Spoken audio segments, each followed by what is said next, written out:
Have dreams of changing the world. Take the limits off for the boys and the girls. Embrace the skinny in cause you're born to win. Imagine God's love although you're born to sin. I tell them imagine that and imagine me. I wanna inspire the kids to dream like a Ms Vicki. Keep the faith even when it gets tricky. Know that we run this like DMC, so please don't compare me to no sucking MCs. Imagine that and imagine me being everything I was born to be. Imagine that and imagine me. Tell the people of the world to go higher.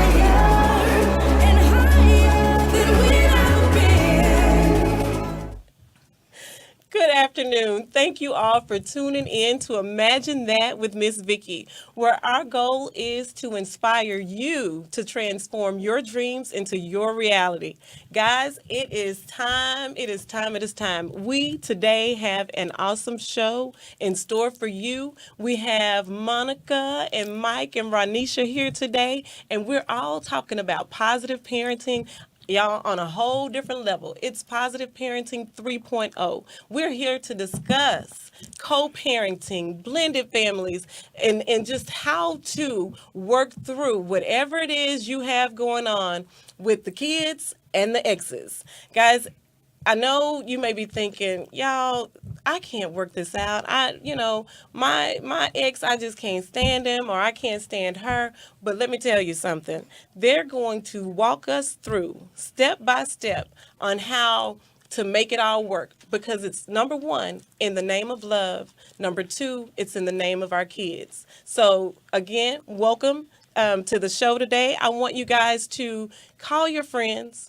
I want you to tag them in your Facebook post. If they don't know how to tune in, tell them to go to Facebook. Imagine That with Ms Vicki. We are streaming live right now, and just hit the share button. So right now, if you all would just hit share so that everybody can be a part of this conversation. If you have any questions that you want to send in, do not hesitate to type them in. We will be answering questions on site. We'll go to a commercial right now. We'll be right back.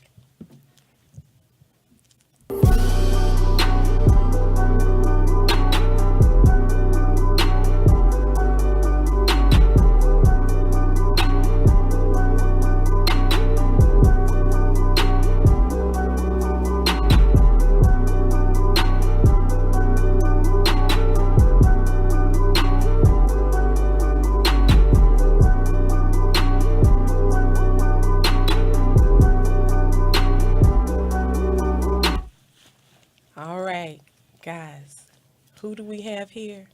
We have Monica. Hello. We have Mike. Hello. And we have Renae. Hey, y'all. All right, so today our conversation is just, y'all, how are you making it work? We have, I guess, and this is our conversation when we were planning the show. We were trying to figure out perfect people that, well, not perfect people, but people who we know who have kids.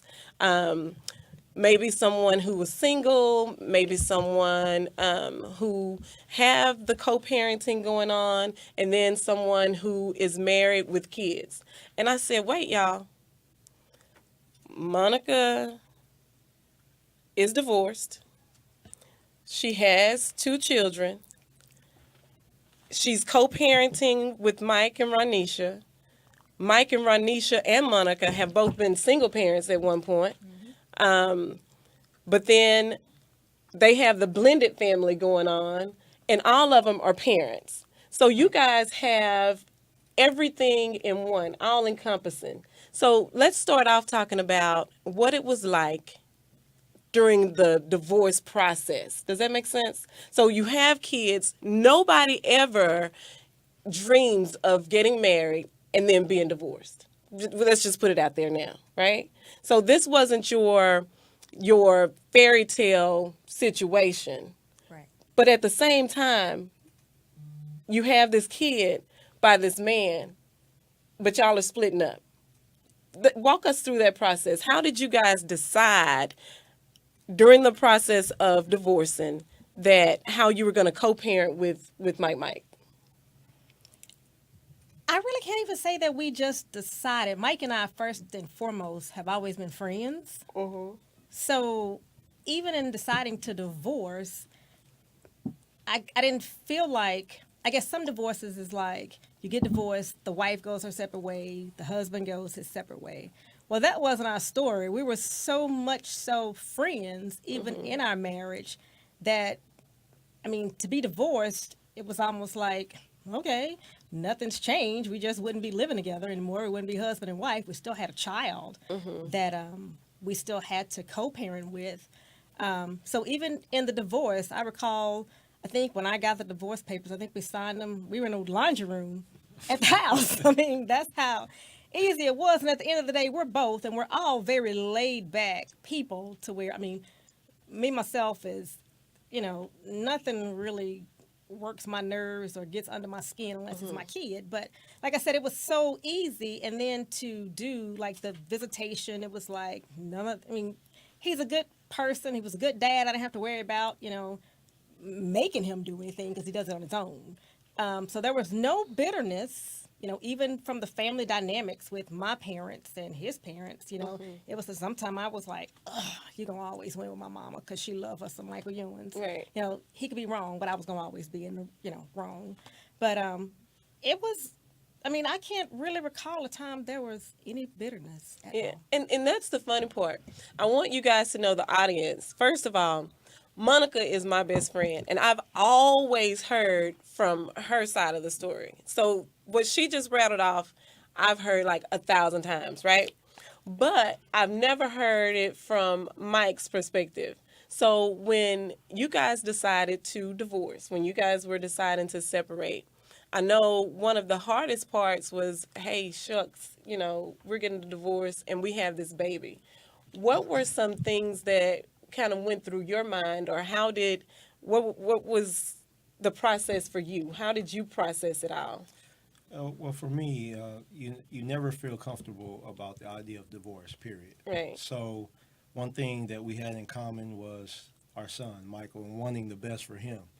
So it was very easy to take the issues away from ourselves and put the focus on Michael and think what's best for Michael. And so when we had that in mind, you know, it was, okay, let's sit down, let's have a discussion about what we're going to do for him. How are we going to get him back and forth to school? You know, how are we going to explain things? Because issues are going to come up with kids. They're going to continue to have recurring questions. And so we had to be prepared to answer those questions. And so we had many conversations, and it wasn't always easy because you try to hide, or you try to minimize the negative impact on your children as much as possible. And so we did that, and we did that very well. We kept our focus on Mike. Yeah, and that was really one of my next questions, was like, how did you handle those questions? Because as Mike grew up, you know, was there ever a time when he would ask you guys questions like, you know, why don't we live in the same place? Or, because how old was Mike when you guys divorced? 7. He was 7. Was that a difficult time? How did you guys handle those questions? And what were the questions that he asked for those people out there who are going through this process? Like, what is it, you know, give them a heads up, if you would, on what could be coming, the types of questions that could be coming up. I think the crazy thing at the time that Mike and I got divorced, at Mike's school, Mike, shall I say, at his school, a lot of his friends' parents were divorcing as well. But the different dynamic that he had was that his parents actually liked each other. So a lot of times I think he began to feel like what he was seeing with his other friends was going to become his reality. And so I would kind of flip the script a little bit and be like, you know, when he would get in that, you know, mode of wondering, this is what my family now is the dynamic is going to be like. I would flip that and be like, okay, look at it like this. you blessed in the fact that you can still go out to eat, because we would still go out to eat as a family. You know, Christmas would come around. Who house are we opening up gifts? At your house or my house? Even to this day, it's still like that. You know, who house we coming over? Who house, you know, are we going to do Christmas at this year? So he didn't have to, of course, all kids want their parents to stay together. But I think the blow to him was minimized because I would always tell him to, it's unfortunate that your friends are going through that, but, you know, praise be to God, this is what your situation is over here. And we were able to work that out. Right. Right. Perfect. Ronisha, it's funny that we have the two of you on the show, Mike and Monica. But then, Ronisha, you're also divorced. So was your situation the same or was it different? Explain kind of the process that you went through when you decided that you and your ex-husband were getting a divorce and how you guys were going to talk to the children. Because how many girls you have? Our daughter was only a couple of months old when we decided to divorce. So in my mind, it made it a little bit easier because she was so young. It was easy and hard at the same time, honestly, because I found myself as a brand new mother going through a divorce. So it was hard. But at the time, I didn't have to deal with the conversation, and I could go on and we could work on how we were going to co-parent, and I didn't have to even think about how am I going to talk to my daughter about it. So I did have that leisure at that time, and I was able to put it off. However, it still wasn't easy when the questions came. And so what we did, we tried to prepare ourselves before any questions came up from her. And so we just made sure that she always knew Mommy still loves you. Daddy still loves you. No love is lost. We're just not in the same house.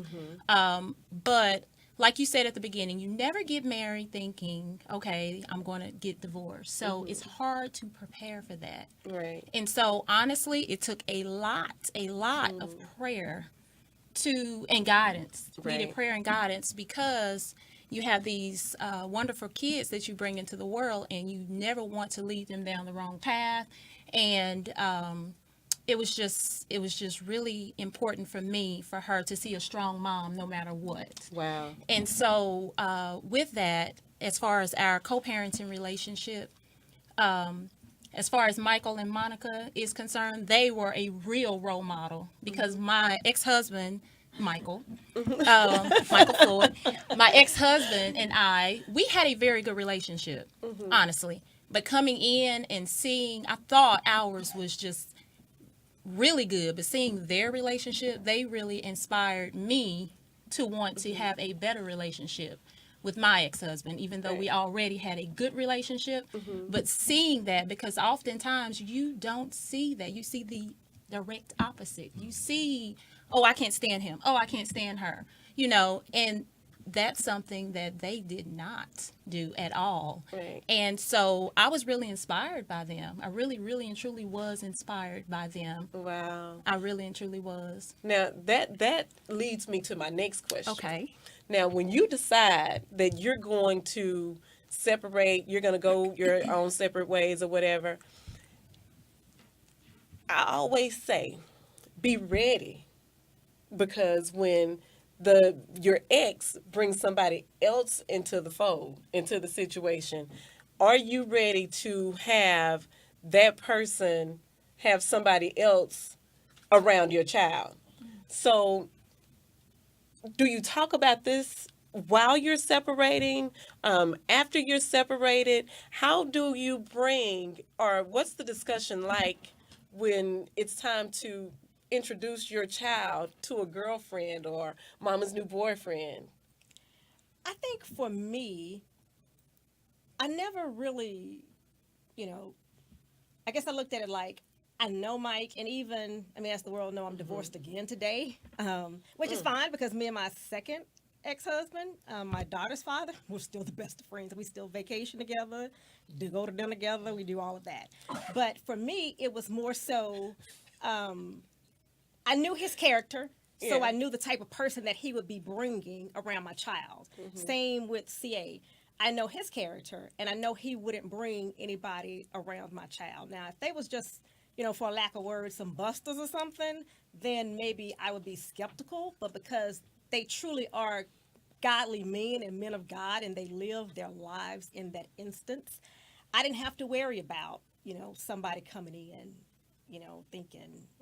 And Renae was, straight up an answer from the Lord. And I've told her that on a media day because we're going to get to that other one. We're going to get to yeah, because that was one that I had to put some voodoo dolls on. We're going to I don't even practice voodoo. talk about that one. We're going to talk. We don't call no names now. We're going to keep it discreet. Oh, Lord. Mike, for you, how was that for you? Like, just the fact that somebody else would be around Mike. How did that make you feel, and how did you overcome that hurdle? I guess, as a man, we're very prideful and we're protective. And I was that way with Michael. I recall having conversations with Monica about whoever she brings around, just letting them know Michael has a daddy. He ain't going nowhere. I'm going to provide whatever he needs. So it's a bonus that you're in our circle, but just he has a daddy. So all the daddy issues are taken care of. Don't worry about it. But I appreciate it. But one of the things that she said was true about knowing our character, each other's character. Yeah.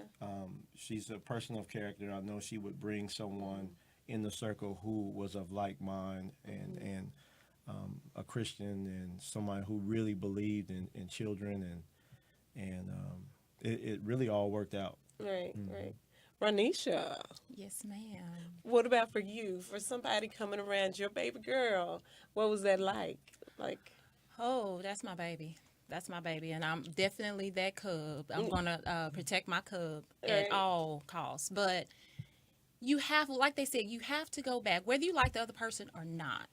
You have to go back to who the dad is, and I know that Rihanna's dad, no matter what, is going to make sure that his baby is protected, and he's not going to allow her to have anyone that's going to harm her. Right. And so just knowing that makes it a whole lot easier.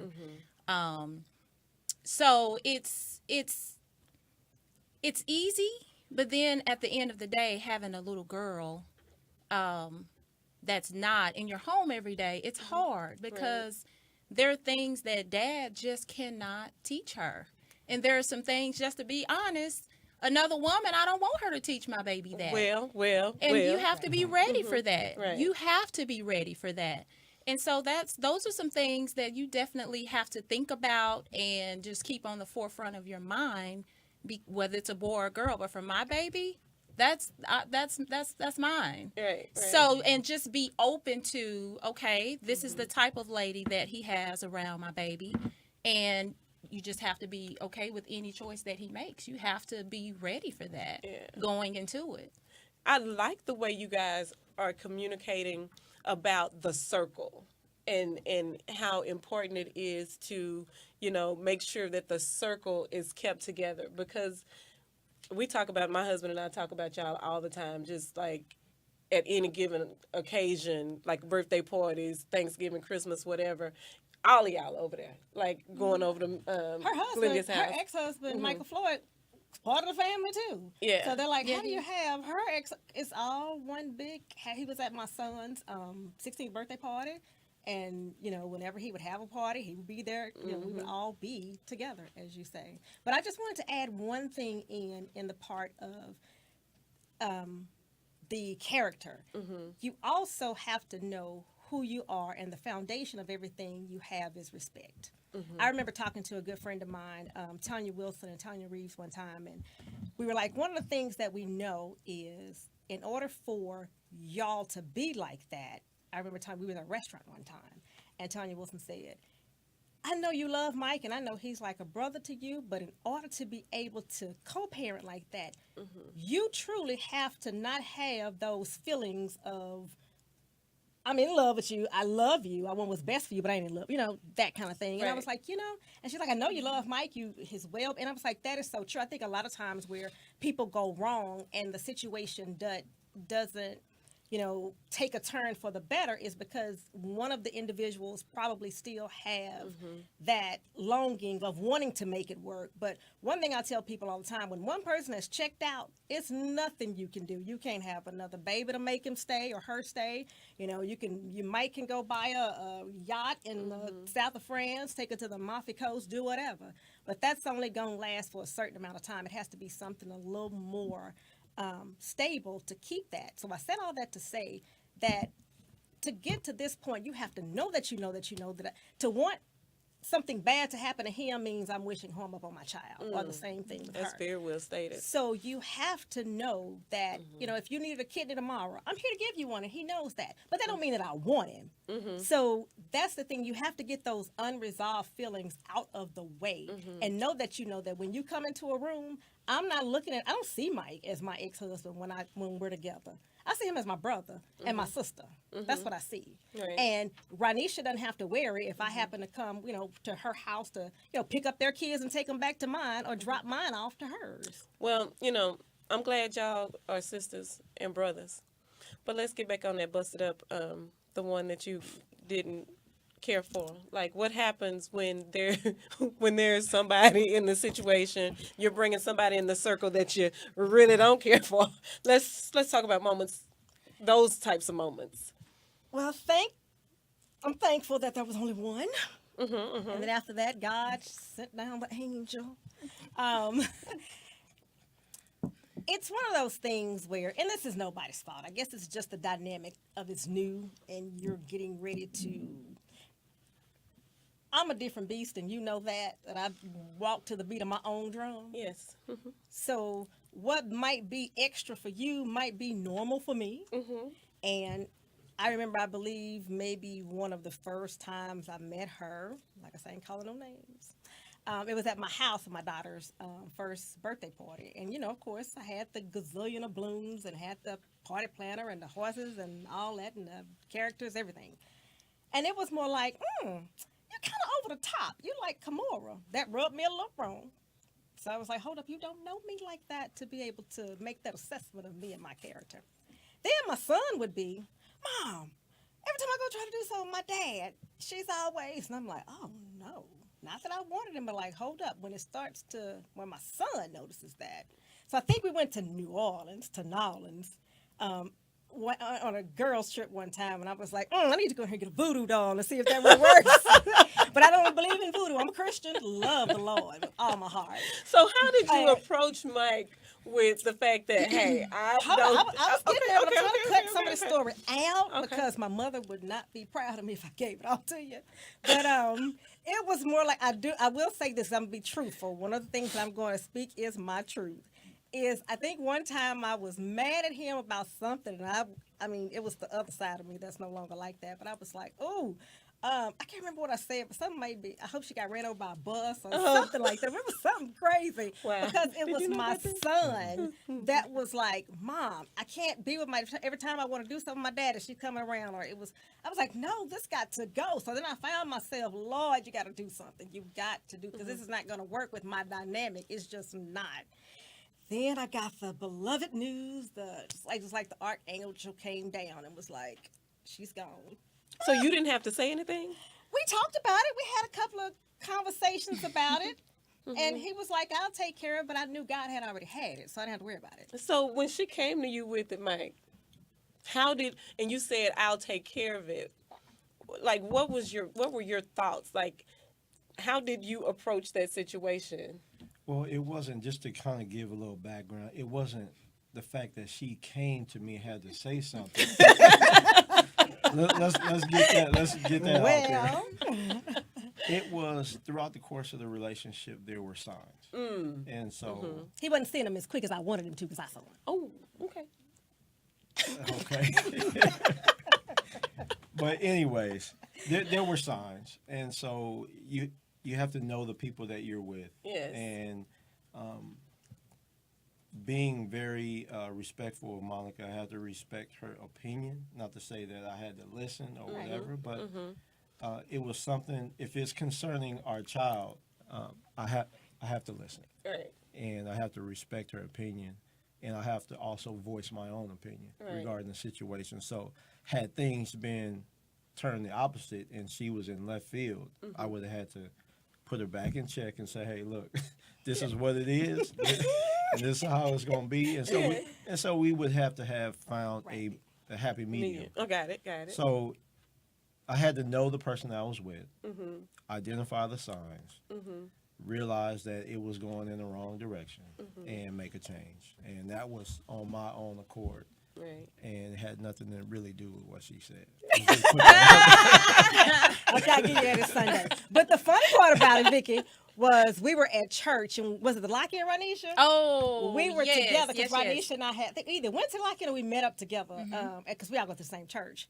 And lo and behold, who did we see? And I would have sworn she saw a ghost when she saw the two of us together. And I'm like, that's how you do it. You know, I couldn't have been like this with you, but the two of us are, you know, together. And it was a really good thing. But fortunately, like I said, I think women and men both, in order to make a dynamic like this work, you have to be secure, number one, within yourself.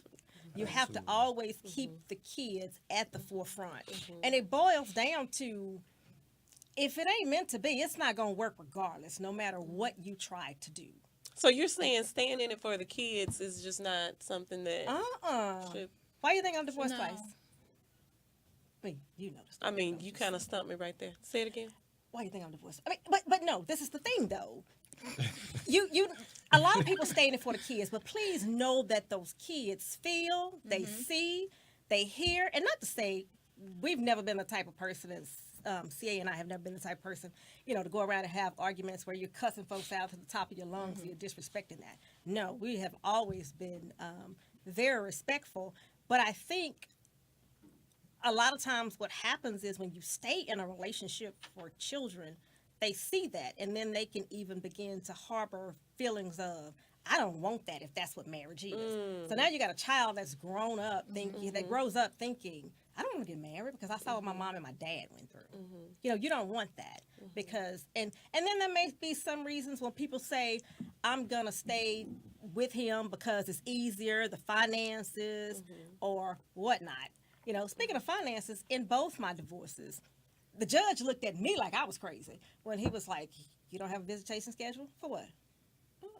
You know, you don't want any child support. Now, I'm not saying it's everybody's story. Now, I do know there's some deadbeat dads out there that there's the only way you can get support is through making the, you know, government get in your business and make your ex-husband or whatnot pay child support.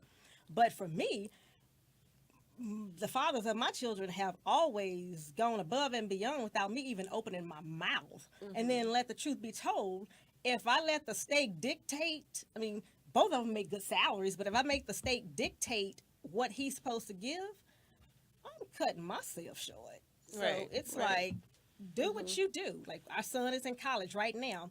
We both, you know, pay for his school.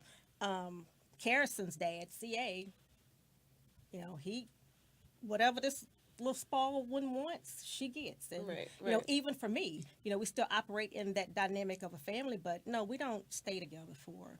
And then when you do that, you begin to get more ill will and resentment towards that person because you start coming home and you're like, oh, I got to look at you today. I didn't do any of that, but I'm just saying that's what I think some people get.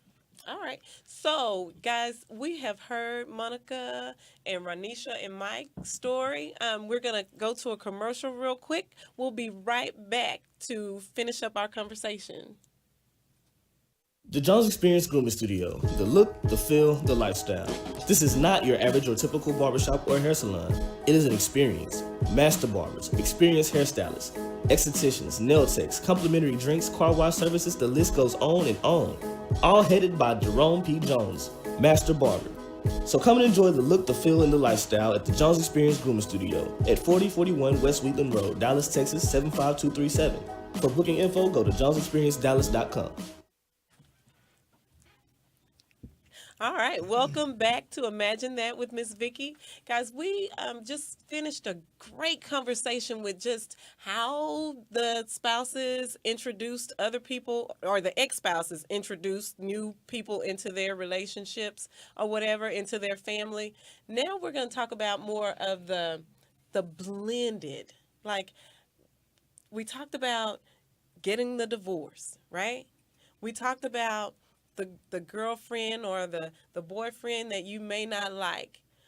I want you guys to kind of go into the introduction. When you bring that person into the circle, like how much time did it take before you brought somebody in to meet Mike? Or how much time did it take you guys to bring each other around your children? Like, what's the rule of thumb on that? Or is there one? I don't think there's a rule of thumb, but again, I think all parents are in protective mode, and so you definitely don't want to bring someone in too soon, especially if you're not serious about that person. I've always had the philosophy, I'm not going to bring a girlfriend in to meet my son. Right. It's going to be someone who I'm serious about and who I feel comfortable with my son being around. I believe in our situation, it might have been 7 months, maybe something like that. Wow. Yeah, but it was something that it was time, and I did have a conversation with Monica and told her that I wanted her to meet Renisha and wanted Mike to meet her as well, and. I can't remember the specifics. I know you guys probably can, but it was some time, and you have to be serious and cognizant about your son and kind of his state of mind, where he is, and because after the divorce, if your child is not going to be easy for him to perceive someone coming in, and he may have the ideas of, well, she's going to try to take my mom's place, or so you have to be careful about that. Yeah. And so with Michael, I took the time because I wanted to make sure that the timing was right. Yeah. So was Monica introduced to Renisha first, or how did that work? Or was there just a conversation and then the introduction? It was Michael first, and then it was Monica. Okay. Yeah, Okay. and I can't remember the specifics, but maybe she can talk a little bit about that. I can tell you the date and the time. No, it was really, it didn't seem like anything that, for anything that was just planned. It was very natural. And I think that was something that made a difference. I was at Michael's house one day when Michael came home from school. And I remember a little short, cute, just a little short, cute little kid that came in. And I liked him immediately. It was very, very, very funny kid. But it was natural. It was natural. It was an introduction. And I've always wanted my own relationship with Michael. So I genuinely wanted to know more about him. What is he like? What does he like to do? And things of that sort.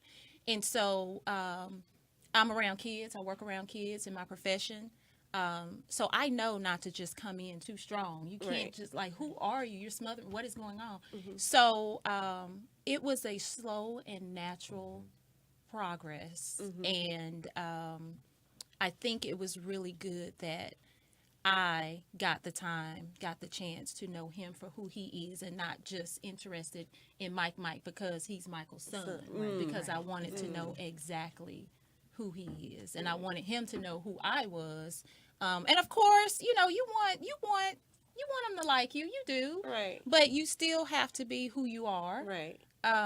So, I mean, to answer your question, it was a great natural introduction. Wow. With Monica, I met her actually at Mike's game. The first time I saw her, and aside from everything, if Michael wasn't in the picture and I met Monica, we would be friends without him. Right. We really would be. We really and truly would be friends without Michael, because we immediately hit it off.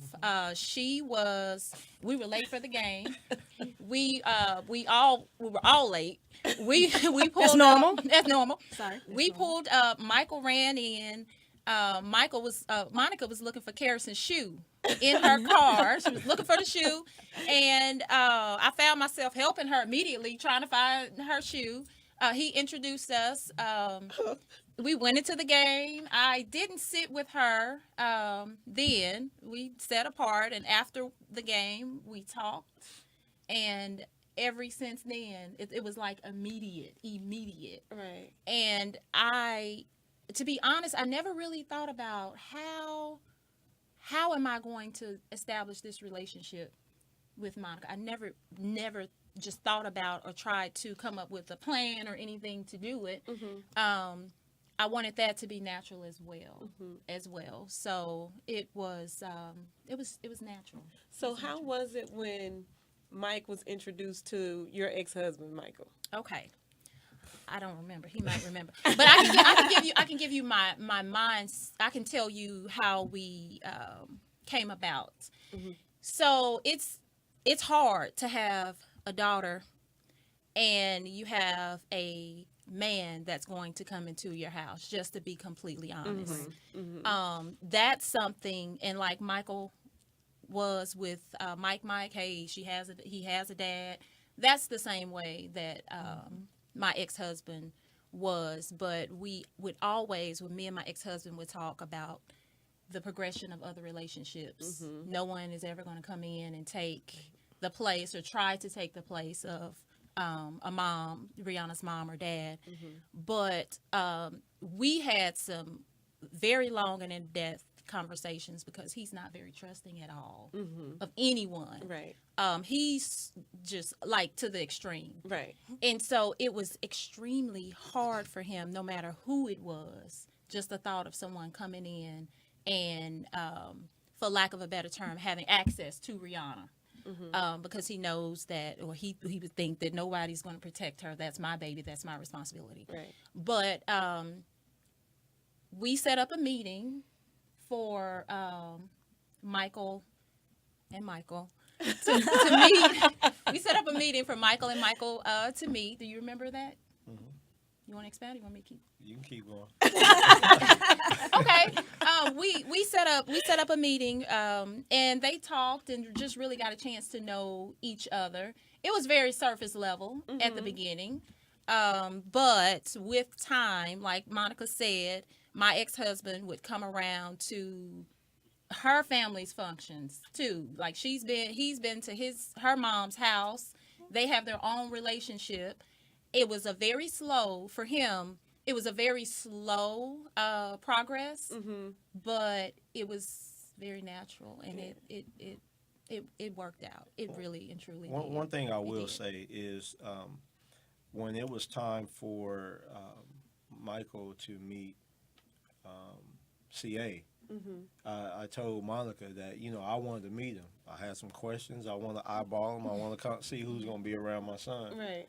And so we did have conversations about, kids, and I wanted to get to know him, his character, things like that. So by the time, and that happened years before we got together. So by the time I met Michael, I kind of expected him to be like I was. Got it. So there wasn't any gung-ho about saying, hey, man, I'm going to do this for your daughter. And it was natural. Like she said, it was natural. Yeah. And I just kind of laid back and just let them know that this is who I am. I have kids, and I'm going to do anything and everything I can when she's in my sight, my custody, and rest assured that she'll be fine. Wow. I was going to say, when I met Renisha, the one thing that I remember to this day, and I said the foundation of any relationship is trust. Well, first of all, God, trust, and respect. I can't remember what the situation was, but I needed to talk to Michael after the game about something pertaining to Mike. And I remember us being in a circle, me and Mike. Renisha was like, you know what? I'm gonna let y'all handle that and talk, and I'll be back. I'm gonna, give y'all that time. I immediately knew when she said that that this was gonna be a really good ride, because the thing about it was, she wasn't insecure. She wasn't jealous. She didn't have, she wasn't that chick that's like, oh no, you have some women who are like, I don't care if it is your ex-husband, baby daddy, whatever you want to call them. I need to be around. She wasn't like that. She was like, y'all do what y'all got to do. And even to this day, she is so, her and Mike have an amazing relationship. Right. I can tell you when there's been times, Mike loves animals, and he's in school right now, as you know, at Tech, to become a veterinarian. When he was at home, Mike would call me on a Saturday and be like, Mom, today is the day that the animal hospital or the vet place or SPCA or whoever it was, I can't remember, where I can go up and play with the animals, and Renisha's going to take me. And we may have planned to go to the mall or whatnot, or go do whatever it is we do. And Renisha would call and be like, hey, I just want to clear it with you, because my Mike would have already called. That's respect right there, because she didn't have to call me. Right. And I could have been that, mother, ex-wife. No, he's supposed to be with me, yada, yada, yada, yada. But like, I was like, you do what it is you're going to do with them. That's where he wanted to be. He wanted to go and, feed the animals, clean the animals, do it. That was their time together. And I knew that was something. Because they have a couple things that they like to do. Because to be honest with you, I love animals, love dogs, but I wasn't trying to be up in the SPCA. But that was the thing that they absolutely love to do. And I'll tell you about CA and Harrison getting together with Mike. Well, this just sounds like a perfect segue into the positive parenting, because out of everything that you guys are saying, it sounds like communication, number one, was huge. Absolutely. With everybody that was involved in the situation, whether it was CA or Michael, the children, we all have to communicate with one another. And it sounds like, if I'm hearing it correctly, you guys are saying that it's all for the betterment of the children. At what point do you leave your own feelings and you check them at the door for the kids? I mean, is there a point when you say, ooh, this really bothers me, but I know, like you said, Mike really wants to go look at the animals or whatever. How long in this process did it take you to get there? Like I said, you're my best friend and you know how I live my life. What will I kill myself for to get, even on a Saturday, I will do whatever it takes. Carrison got 4 birthday parties. I will take her from Allen, Texas, all the way to Cedar Hill for 4 in between. My kids are my life. And never ever do I think about my own feelings or my own what I want for myself. I always think about what's best for my child. Right. If at that moment it's best for Mike to make him happy to be at the SPCA volunteering with Renisha, hey, by all means do it, because that's going to put a smile on his face. Right. My mother used to always tell me, when you make the decision, the choice to become a parent, life is no longer 100% about you. And she used to say that all the time. And I was like, really? But then as I became a mom, it's like all about my kids. Whatever it is they want. So I didn't have to check any feelings, because at the end of the day, amazing woman, amazing friend, amazing sister, awesome dad. So that was really no checking point for me. Well, with the kids living at 2 different houses in 2 different locations. Okay, I know you, Monica. I also know Mike. Like, I remember a conversation that we had back before y'all split. It was about the peanut butter and jelly. The peanut butter and jelly sandwiches. Like, Monica doesn't believe in the peanut butter and jelly sandwich. She don't like the peanut butter and jelly sandwiches, y'all. Sure don't. Okay, so with that, you guys are now in separate houses or separate locations. I want, when we come back from commercial, I want you guys to talk about how you go about raising your kid with the same values in 2 different locations. Does that make sense? All right. We'll be right back. We'll go to a commercial to pay some bills.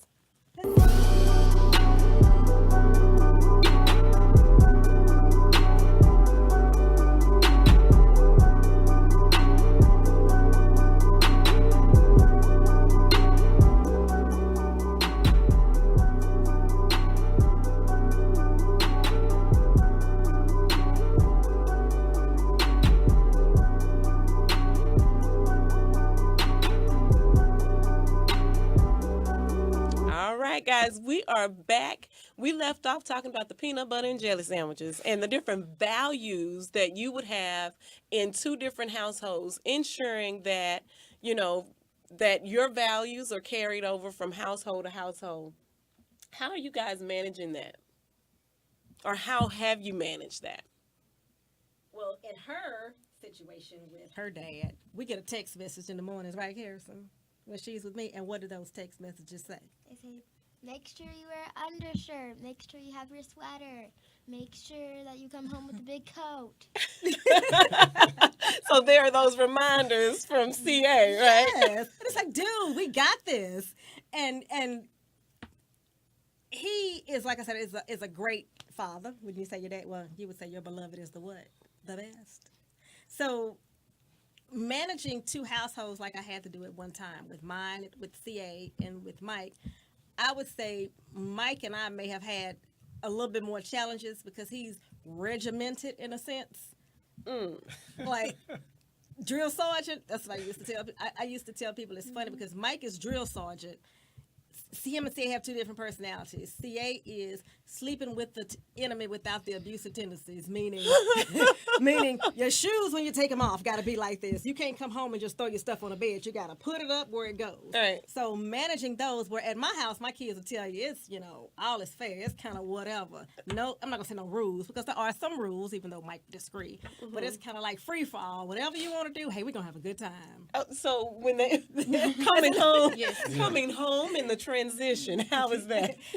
So about the transition and the values, I think it's important for both parents to try to be on the same level, but you have two different personalities, two different backgrounds.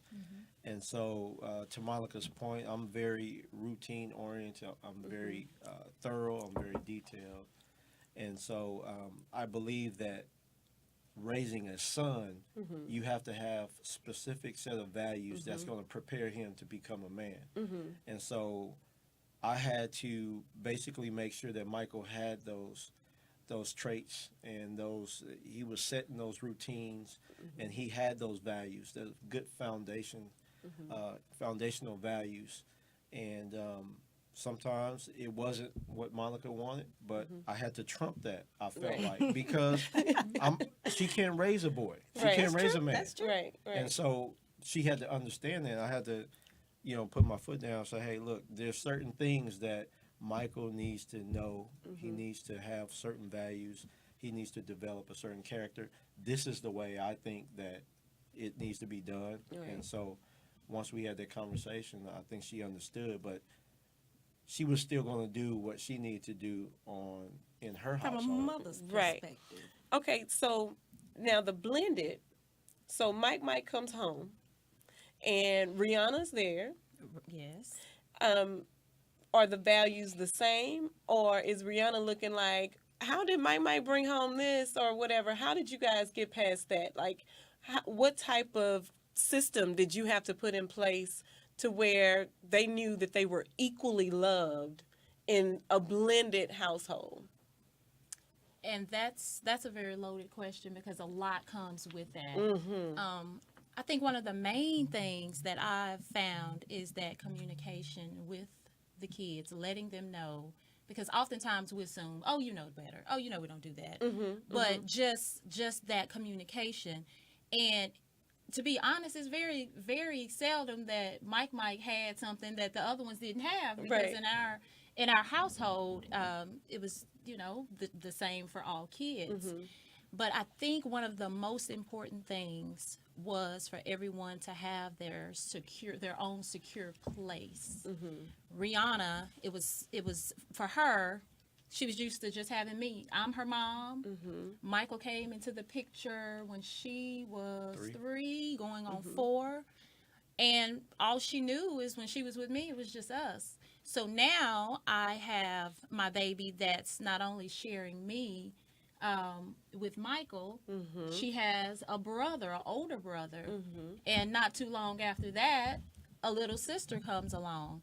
And so I think it's really important to make sure that everyone is secure in their place And with that comes the one-on-one time, the dates with just that wow. kid, the talks, the reassurance, all of those things really, really we found to be very beneficial because they'll open up a lot on a one-on-one conversation and things that they would not open up when everybody's at home. Right. And you can really see how they're feeling, what they're thinking, if there are any insecurities, what they are. Good point. But yes, just really making sure everyone is comfortable and safe in whatever their position is. Okay.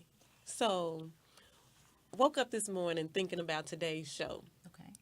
And the hot topic that just, fueled me, got me out my bed of affliction because I had the flu, y'all. So, this one thing, how do you go about disciplining your children? So, Mike, Rihanna, what's the baby? Ashley. Ashley. All right. So, Mike, Rihanna, Ashley, and Carrison is at the house because y'all, they do this. Like, they have all the children together. How do you go about disciplining, let's say, Carrison when she's there, or, Monica when Ashley and Rihanna are at your house? How do you guys manage the discipline? It's no Peace. different. Right. When Carrison is at my house, she knows that whatever goes for Rihanna and Ashley goes for her too. Mm-hmm. I've been very blessed, not only with Michael, but with Carrison. She's a sweetheart. And she's definitely has added some value to our home whenever she comes in. She happens to be the same age as Rihanna. They're only maybe 3 months apart. And so initially they hit it off really good anyway. So whenever she came into the fold, it's no different. Instead of me having 2 girls, I have 3. Right. Absolutely no difference. So I've never had to discipline Carrison because when she comes over, she gets Ashley in check, so she gives me a little break on that. But it's no different. She knows that Miss Renita loves her. She knows that whatever is going to go on in our home, she's a part of it. Right. And so we haven't had any issues at all. And speaking of discipline, what's funny is when my mom has all 3 of them, because my mom, she's like, Rihanna and Ashley is Mike's sister too. She gets them all. And they were all just at her house, I believe, whatever the last President's Day. She had them over for the whole day, and she'll keep, their kids, even when it's just Ashley. And so my mom, when you talk about discipline, she get them all. She don't care. It's kind of like that old school. If you at my house, you're going to be treated all exactly the same. And that's, that discipline goes for, I'm sure Rihanna has got a fussing, just like Carrison and Ashley has got a fussing. It's all in the name of love. And go ahead. Can I add something to that? I just thought about your mom and how much she's been a blessing in treating them all the same. Like Monica said, Monica's mom absolutely loves and adores Michael. Right. She absolutely loves and adores me also. And she showed me that very early. I had a surgery. My mom wasn't able to come into town. And Monica's mom came over to my house. Okay, you're about to make me cry. Okay. And took care of me after my surgery. Yeah. When my mom couldn't make it. Michael had to go to work. I just had, not too long, had Ashley. And she came over. So I think we are who we are because of who has inspired us in our lives. Wow. There is no That's a way good in the point. world Monica could be able to embrace me if she wasn't shown and given that love and that guidance from her mom. And I would say I am a product of a blended family myself. My mom married my stepdad. They were together 35 years before he passed away in June. And she actually was his 3rd wife. And just seeing my mom in her relationship with his ex-wives, it's a lot like Monica and myself. So I don't know dysfunction personally when it comes to that. Wow. But when you talk about it being no difference, I see Monica's mom making no difference for me like she did for them.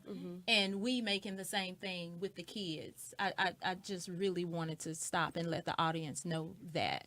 Wow. And I don't know if I had told you one time, I thought I was going to have my mom committed. I called, I think they had went to New York to celebrate their anniversary one time. And the beautiful thing is that my mother doesn't call me and say, hey, Monica, do you mind if I keep Mike and Renisha's kids? She don't do that. So I happen to call my mom, like I talk to her 5 times a day or so. And I remember calling like I do every morning. And I heard like Dora the Explorer or something in the background. I'm like, wait a minute, the kids at school? What? You watching Dora the Explorer? And she was like, oh no, Mike and Renisha are going to celebrate their anniversary in New York, and I'm watching Ashley for like 4 days. And when I hung on the phone, I just couldn't do nothing but just start thanking God how amazing that is, that he just saw fit to bless me, first of all, with the greatest mom and dad in the world and family. And then to be able to have an angel in my life like that still embraces, because like I told you, it's been days, my mama, I can be on the phone with her. My mama, Mama, come and call you back. I'm talking to Renisha. Let me get right back with you.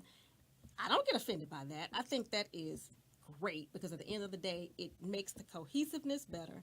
We're on one level playing field, and you know, it's just a blessing to be able to be in this situation. And I wish that a lot of more families could experience the same thing that we do. Right. I truly do. And on that note, I want each of you to leave the audience with a nugget just about positive parenting, the importance of positive parenting. I know on this show, within your circle, we're dealing with blended parenting. We're dealing with co-parenting, and just positive parenting in general. So what I'm hearing you guys say is that it's not about, you can't tell where one begins and the other ends, which is great. What's that message you want to put out there in 30 seconds or less? Well, let's say 15 seconds or less. What is that message that you want to leave the audience with about positive parenting? I'll start. My message is just definitely, it's not about you. You definitely have to make it about your kids. You have to know that what works for one may not work for the other. Listen to your kids. Talk to your kids. And I'll actually say listen more than you talk, because they'll tell you what you need. They'll tell you what they need. And just be open, be honest, and keep God in it, and you will be just fine. Perfect. She stole all my nuggets. No, I really was going to say die to self, to be selfless, and to really put your children first in the perspective of your relationship, of your entire family. Treat them as individuals. Cool. I say search yourself and be true to yourself. And at the end of the day, as I always say, when God is in it, there's no limit to what he can do. And just trust him and know that whatever your situation is, whether it's like ours or whether you want it to be like ours or whether you just in the valley low, hold on, because God can turn your situation around. And Carson, would you like to add anything to what they're saying? Like, you've seen the dynamic. You've seen, your family, because this is all your family. Is there something that you would like to tell the kids in situations like this who have parents who have been divorced? Well, what I did is, well, I basically, when they first told me, I prayed to God. But as I grew older, I knew that everything would be fine, because like my mom and my dad hang out all the time. And so as long as you keep praying to God, everything will be fine. And I believe that Carson just ended the show. 1 Corinthians 15:7 says, love endures all things. And whenever you have a relationship and you have children involved, at the end of the day, it is about the child. There is no mess in this message, guys, when God is in it, number one, and when love takes over all things. I'll see you next week. Bye. Hey, friends and family. This is Vicki Lockhart coming to you from Imagine That with Ms Vicki. I just wanted to take a moment out to thank you for tuning in to the show. Hit us up on Facebook, Instagram, and our website, Imagine That with Ms. Vicki, actually www.imaginethatwithmsvicky.com. Let us know what topics you'd like to see in the upcoming shows. Tune in Sunday afternoons from 3 to 4. Drop us a line with any questions that you may have or that you want to hear discussed. We want to hear from you. I hope you enjoyed today's show, and thanks for watching. Bye.